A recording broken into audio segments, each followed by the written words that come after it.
Aloha artists, welcome back to the art studio at Rogers. Today we're going to be looking at our next project called Tessellations.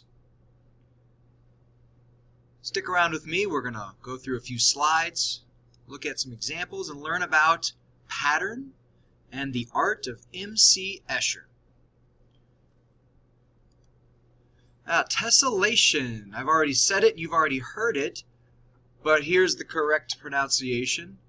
You can hover over a speaker if you see one in a presentation and hit play. You can hear the correct word. Tessellation. I don't know if you can hear that, but it's just me saying tessellation. Tessellation. You should practice it until you get it correctly. A tessellation. Tessellation. What is a tessellation, you may wonder? Well, there's a couple ideas, a couple definitions from Merriam-Webster's dictionary. Tessellation is a mosaic. Well, that doesn't help us if we don't know what a mosaic is, but B here it says a covering of a surface without gaps or overlaps by matching figures of one type or a few types. Now I've adjusted this definition a little bit so it's easy to understand. Well, let's see what that looks like. Here we go, perfect example. A covering of a surface without gaps or overlaps. Like a tile floor. There's a repeating pattern, and it contains one type or a few types. So back to M.C. Escher. This is our inspiration for this project. An amazing artist. He looks like this. He was born in the Netherlands, which you can see here is just right above Germany, a little northwest of Germany. His tessellations were inspired by tile floors in Spain. Here's a little example here, and as you can see, it is a tessellation. And his tessellations often contain animals, like this swan here that I'm kind of blocking. All right, let's look at a few examples of his artwork.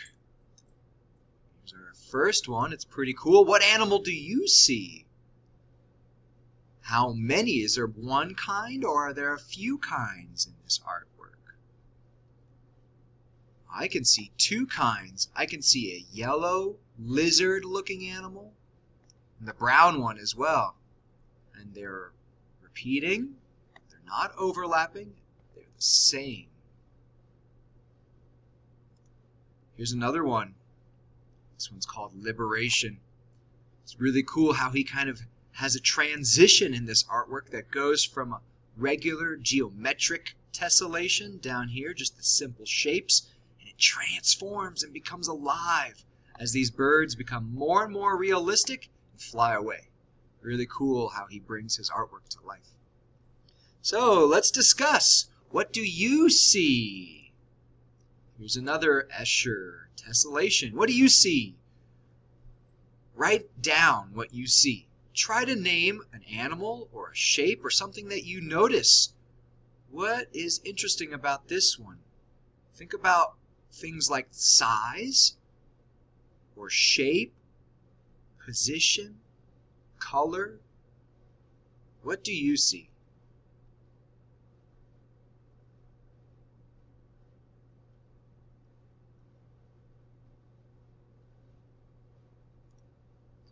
Here's some other examples of tessellations all around us. You might not have known this, but now you do. Tessellations are seen in beehives. They're hexagonal shapes in their beehives. Sometimes sidewalks and pathways have tessellations. Here are a few examples of tessellations on the ground. And another one from nature.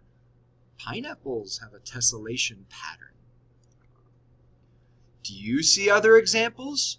Are there any around you right now? Take a few moments. Look around you. In your room, in your house, wherever you are, do you see any tessellations? Do you see any patterns?